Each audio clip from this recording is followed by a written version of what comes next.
Indigenous tell Pope of abuses at Kenyatta residential schools. Indigenous leaders from Canada and survivors of the country's notorious residential schools for Indigenous children are meeting this week with Pope Francis. Vatican City, Indigenous leaders from Canada and survivors of the country's notorious residential schools met with Pope Francis on Monday and told him of the abuses they suffered at the hands of Catholic priests and school workers.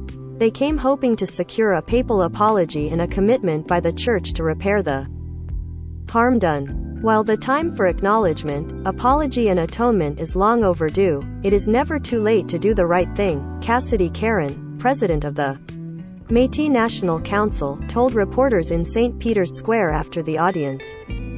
This week's meetings, postponed from December because of the pandemic, are part of the Canadian Church and government's efforts to respond to Indigenous demands for justice, reconciliation and reparations, long-standing demands that gained traction last year after the discovery of hundreds of unmarked graves outside some of the schools. More than 150,000 Native children in Canada were forced to attend state-funded Christian schools from the 19th century until the 1970s in an effort to isolate them from the influence of their homes and culture, and Christianize and assimilate them into mainstream society, which previous Canadian governments considered superior.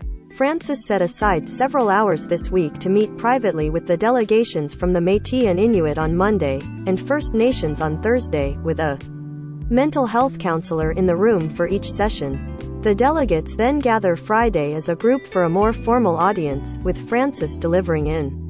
The encounters Monday included prayers in the Métis and Inuit languages and other gestures of deep symbolic significance. The Inuit delegation brought a traditional oil lamp, or kulik, that is lit whenever Inuit gather and stayed lit in the Pope's library throughout the meeting. The Inuit delegates presented Francis with a sealskin stole and a sealskin rosary case. The Métis offered Francis a pair of red beaded moccasins, a sign of the willingness of the Métis people to forgive if there is meaningful action from the Church, the group explained. The red dye represents that even though Pope Francis does not wear the traditional red papal shoes, he walks with the legacy of those who came before him, the good, the great and the terrible. In a statement, the Vatican said each meeting lasted about an hour, and was characterized by desire on the part of the Pope to listen and make space for the painful stories brought by the survivors. The Canadian government has admitted that physical and sexual abuse was rampant at the schools, with students beaten for speaking their native languages. That legacy of that abuse and isolation from family has been cited by Indigenous leaders as a root cause of the epidemic rates of alcohol and drug addiction on Canadian reservations. Nearly three-quarters of the 130 residential schools were run by Catholic missionary congregations. Last May, the TKMLUPS Te Sequepmc Nation announced the discovery of 215 grave sites near Kamloops, British Columbia, that were found using ground-penetrating radar. It was Canada's largest Indigenous residential school, and the discovery of the graves was the first of numerous, similar grim sites across the country. Caron said Francis listened intently Monday as three of the many Métis survivors told him their personal stories of abuse at residential schools. The Pope showed sorrow but offered no immediate apology. Speaking in English, he repeated the words Caron said she had emphasized in her remarks: truth, justice and I take that as a personal commitment, Caron said, surrounded by Métis fiddlers who accompanied her into the square. She said what needs to follow is an apology that acknowledges the harm done, the return of Indigenous artifacts, a commitment to facilitating prosecutions of abusive priests and access to church-held records of residential schools.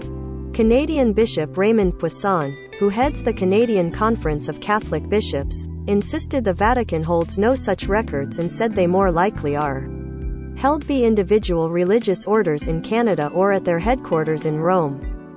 Even before the gravesites were discovered, Canada's Truth and Reconciliation Commission specifically called for a papal apology to be delivered on Canadian soil for the Church's role in the abuses. Francis has committed to traveling to Canada, though no date for such a visit has been announced. Primarily, the reconciliation requires action. And we still are in need of very specific actions from the Catholic Church, said Nathan Obed, president of the Inuit Tapirit Kanatami, who led the Inuit delegation. He cited the reparations the Canadian Church has been ordered to pay, access to records to understand the scope of the unmarked graves, as well as Francis' own help to find justice for victims of a Catholic oblate priest, the Reverend Johannes Revoir, accused of multiple cases of sexual abuse, who is currently living in. We often as Inuit have felt powerless over time to sometimes correct the wrongs that have been done to us, Obed said.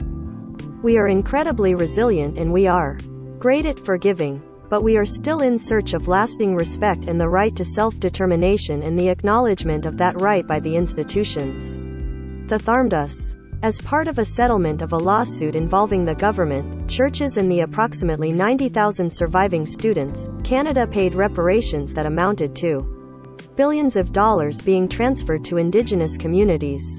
The Catholic Church, for its part, has paid over $50 million and now intends to add $30 million more over the next 5 years. The Métis delegation made clear to Francis that the church-run residential school system, and the forced removal of children from their homes, facilitated the ability of Canada authorities to take Indigenous lands while also teaching Métis children that they were not to love who they are as Métis people, Karen. Our children came home hating who they were, hating their language, hating their culture, hating their tradition, Karen said. They had no love. But our survivors are so resilient. They are learning to love. The Argentine Pope is no stranger to offering apologies for his own errors and what he himself has termed the crimes of the institutional church. During a 2015 visit to Bolivia, he apologized for the sins, crimes and offenses committed by the church against Indigenous peoples during the colonial era. Conquest of the Americas. In Dublin, Ireland, in 2018, he offered a sweeping apology to those sexually and physically abused over generations. That same year, he met privately with 3 Chilean sex abuse survivors whom he had discredited by backing a bishop they accused of covering up their abuse. In a series of meetings that echo those now being held for the Canadian delegates, Francis listened and apologized.